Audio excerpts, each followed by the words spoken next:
Being just like everyone else is a waste of your talent and your time.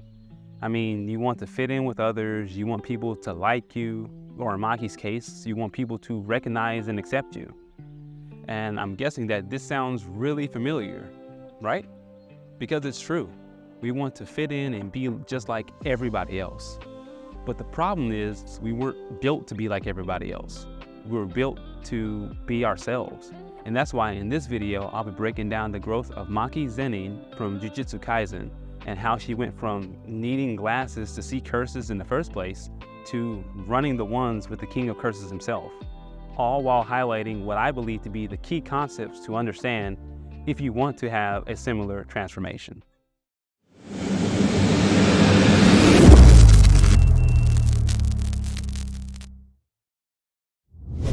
So the first concept I want to cover is the idea of nature, basically understanding your uniqueness. Now, all of us have unique God-given talents that we're born with. Some people are musically inclined, like singing, dancing, playing instruments, all these type of things. But some are mentally gifted, such as being good at academics or problem solvers, or maybe just business-minded. And some are even physically gifted, good at sports or naturally athletic. And of course, spiritually gifted, where they're preaching, evangelizing, having good works, all these type of things. Well, in Maki's case, her unique talent is her physical prowess. And this is due to her heavenly restriction, which is a pact or, deal placed on her at birth that gave her very little cursed energy. But in exchange, she is more physically capable than most other sorcerers in the verse. And the little bit of cursed energy she does have is actually due to her twin sister Mai, but I'll explain a little more about that later. So the first step is really finding and understanding your talents. And honestly, it's no easy process. Oftentimes it involves a lot of trial and error. But I find that it can be hard for us to notice our own talents because we're way too close. We need someone on the outside to point it out to us. And for me, I didn't understand that I was actually a halfway decent communicator or that I was actually athletic until I was much older and someone brought it to my attention in the first place. But in Maki's case, she didn't have that. In fact, she had the exact opposite, because in the eyes of the Zenin clan, both Maki and Mai were useless pieces of garbage who were curses to the family name. And this was because the Zenin clan valued strength over everything else, and they saw Maki's uniqueness as a weakness. So it kind of brings up to the point of however you perceive something is how it will be.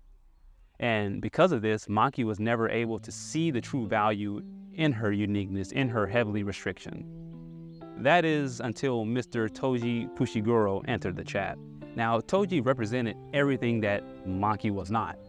He's what she could become if she had the complete heavenly restriction. And honestly, after seeing Toji, Maki finally had something that is pivotal in developing or nurturing our talents, and that is a clear goal.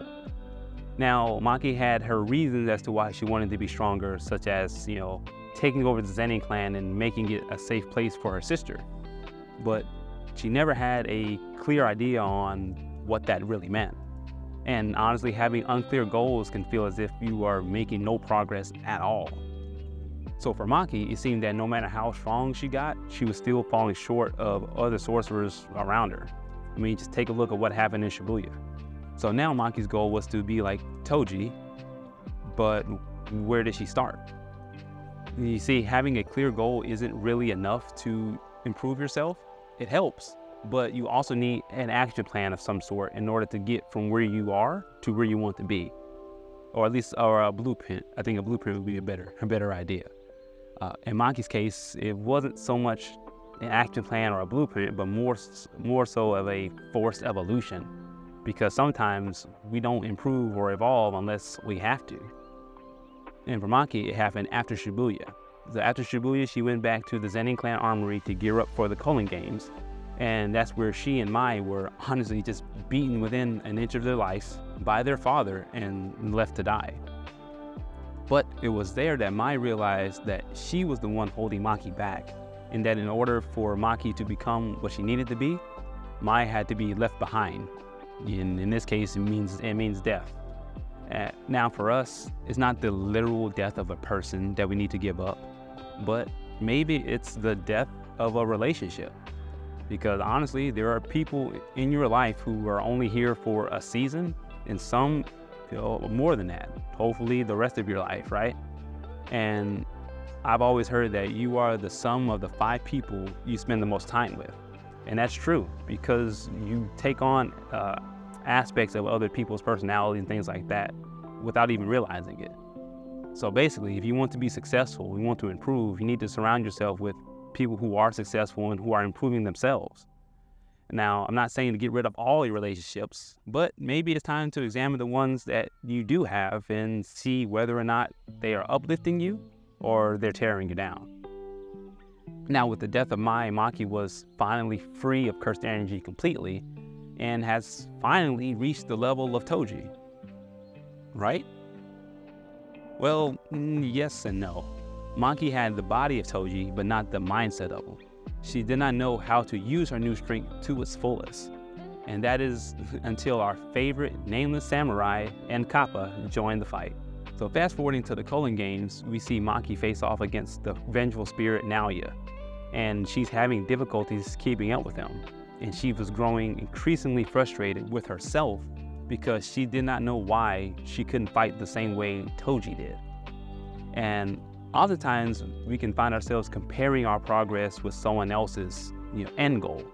And we feel frustrated and disappointed in ourselves for not being where they are, even though we know they're further along than where we are right now. And honestly, maybe that's just me. I don't know. You guys let me know in the comments below if you feel the same way. But as Maki's fight with Naoya progresses, we meet the samurai and the Kappa that I mentioned earlier, Daido and Mio. And both of them offer Maki something she had never had before: instruction.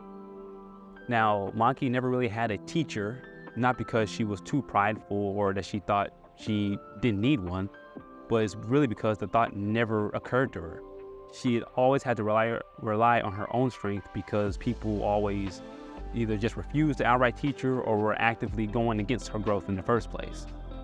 But this realization of her highlights the importance of a mentor.